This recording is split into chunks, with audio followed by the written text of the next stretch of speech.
turbines. That option is now no longer available.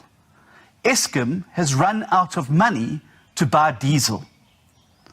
The financial year at Eskom runs until March 2023, but they've used up all of the budget burning diesel to date, 4 months out from the end of the financial year. And that's why we're sitting, hovering between stage 4 and 5, and potentially worse further down the line. And that's why no one can actually predict what stage will be at tomorrow, the next day, or even in the next few hours. And that's why more and more people are starting to use the term like total shutdown and grid collapse. Now, we can call them alarmists, but the reality is that our country is standing before one of its greatest crises ever. And the economic and social devastation potential to cause for our country will dwarf even the government's economic damage as a result of their draconian COVID-19 regulations. This is no longer about inconvenience at home or inconvenience in the workplace. This has now come down to the future of South Africa. Simply put, our country will not survive the collapse of the electricity grid. To that. And we sincerely hope that's not where we're heading. And that's why the response to a crisis of the magnitude of the electricity crisis in South Africa requires the urgency and the decisiveness and the focus of being treated like a wartime situation. Why do we have to rely on sporadic press statements and from the power utility and then try and piece together as citizens the extent of the crisis? Where is Minister Pravin Gordhan in the biggest crisis of his political career? He's far more interested in preventing the opposition from getting to the bottom of things like Kusile than he is in actually bringing us on board to help and assist in dealing with the crisis. But more importantly, where is our president?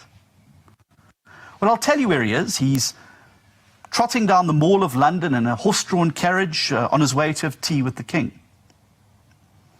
His country is finally collapsing under the weight of his own government and his failed policy choices of the last 3 decades. And he's out there trying to put the shine on this collapse, trying to put some glimmer of shine on the failed infrastructure in South Africa, and trying to press in investors as if he's somebody who is in control and dealing with it. But surely the president must know, if he's gone there under the guise of bringing in new investment, that the only way you attract new investment and retain current investment is through ensuring we have a reliable electricity supply. It is an absolute basic requirement. What investor on earth is going to want to come and build a factory in South Africa where they face the real prospect of either being without electricity for up to 18 hours a day, or millions of rands of diesel taking away from the bottom line and reducing profitability? So now it's not the time for parades and horse-drawn carriages and bonds and all those niceties. What we need now is an all-hands-on-deck fight back in this crisis. This is a time to be present, to be realistic, to be transparent, but most importantly, it's time to be the president. At the height of the COVID lockdowns, the president was on TV virtually weekly, informing us what was happening and setting out what government was doing. Where are those type of updates now? Instead, you and I and the citizens of this country are literally being kept in the dark. And when we do shine a light on where things are going wrong, we are prevented from doing so. And where is the deputy president at this time? Let's not forget that Didi Mabuza was the man that President Cyril Ramaphosa himself appointed 3 years ago to deal with the Eskom. Well, he's out of the country too on one of his strange and mysterious personal junkets to Russia, while you and the rest of us sit with a crisis of stage 4 and 5 load shedding. And we're left with an acting president, Mrs. 30% herself, Angie Motshekga. So we've got an acting president abroad, we've got an acting president at home, and nobody is filling the vacuum of leadership that is crying out for somebody to do something to avert this crisis. It is now time to stop acting. It is now time to start leading. So while the media and energy analysts and experts can see how dire the situation is, our government appears to be sleepwalking straight into a catastrophe.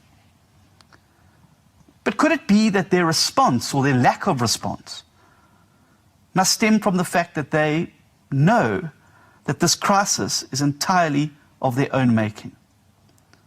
Escalating it to a crisis of national security is admitting that the entire business model around energy since stepping into government has been an abject failure. An admission that they should have invested more in building more. An admission that they should have invested more in maintenance and repairs. An admission that they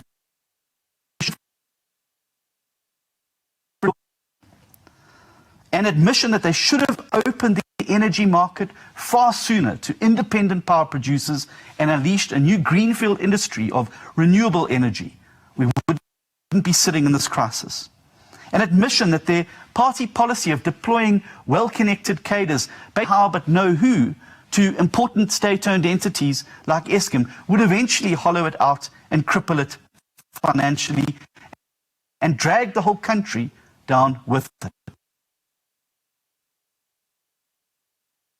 As well, that the relentless looting of Eskom through crooked procurement deals and kickbacks, which have now become synonymous with this government, could only ever have one outcome, and that is the destruction of South African infrastructure.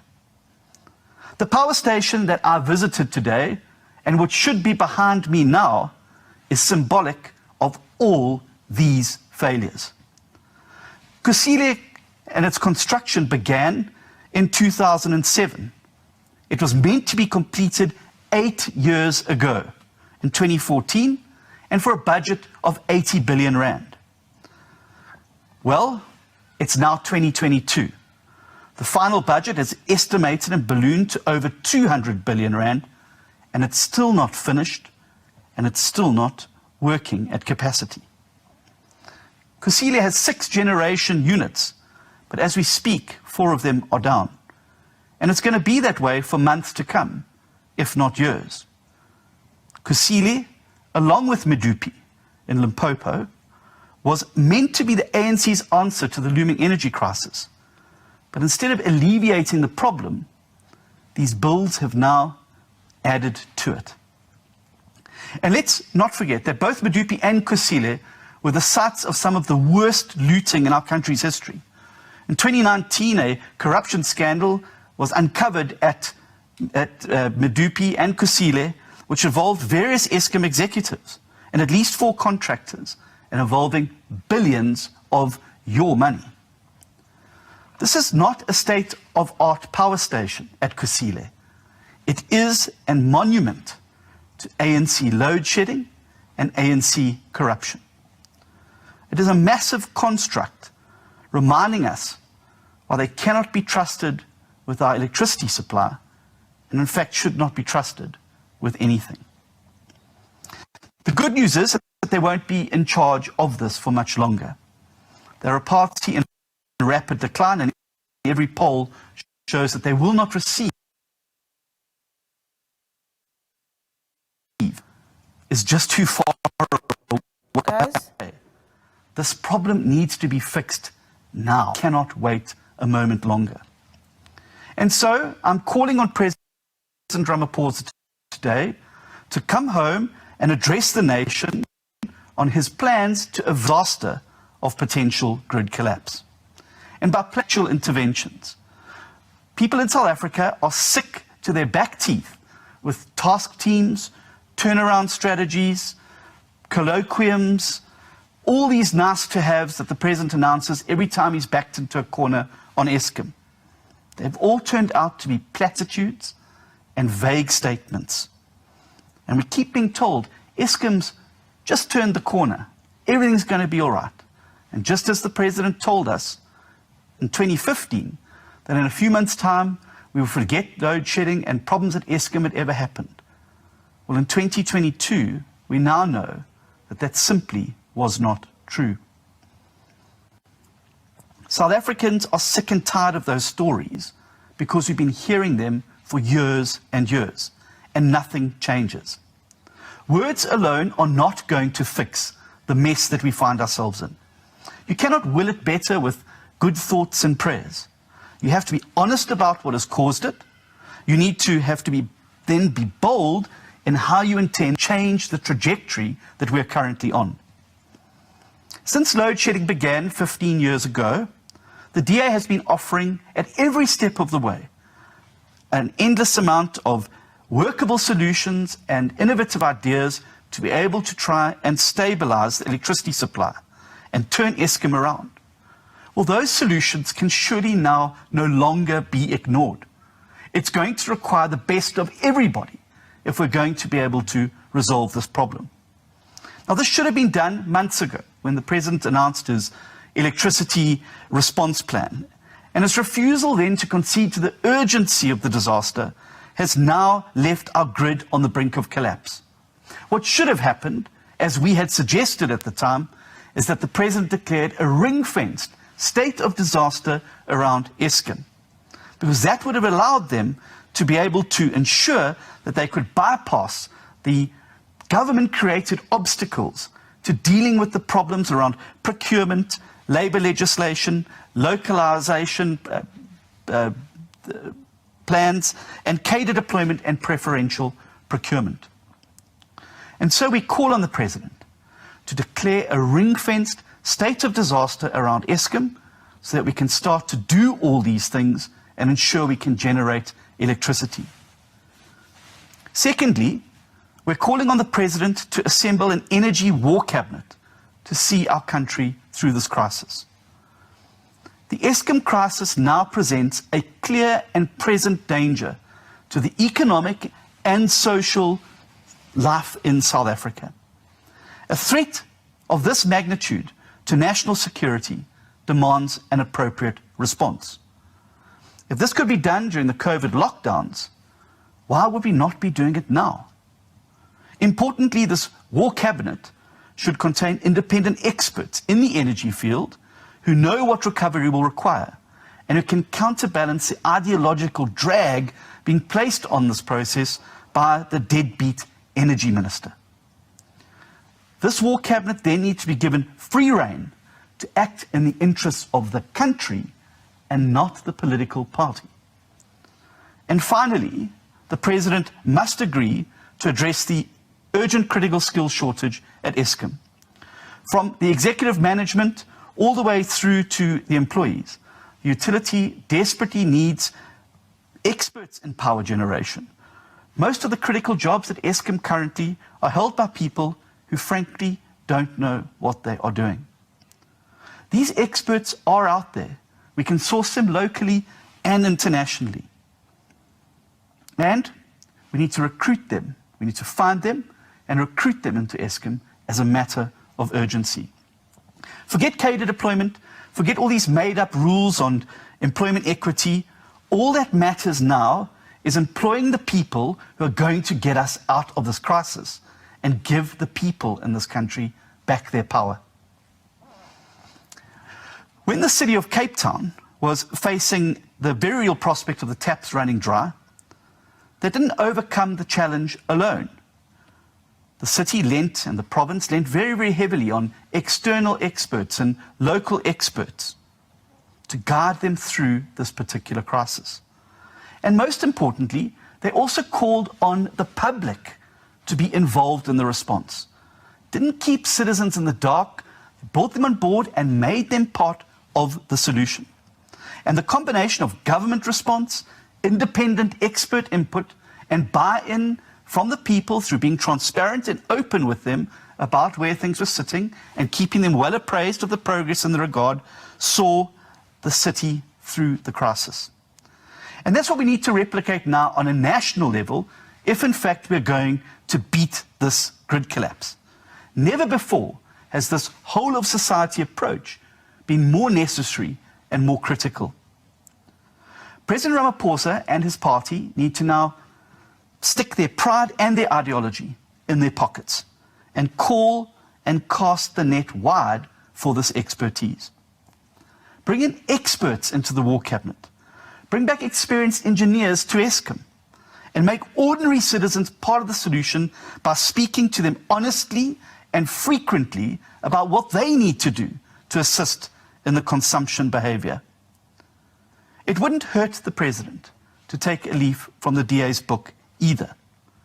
We may not be a national government yet as a party, but that hasn't stopped our local and our provincial governments from doing all that they can to beat load shedding.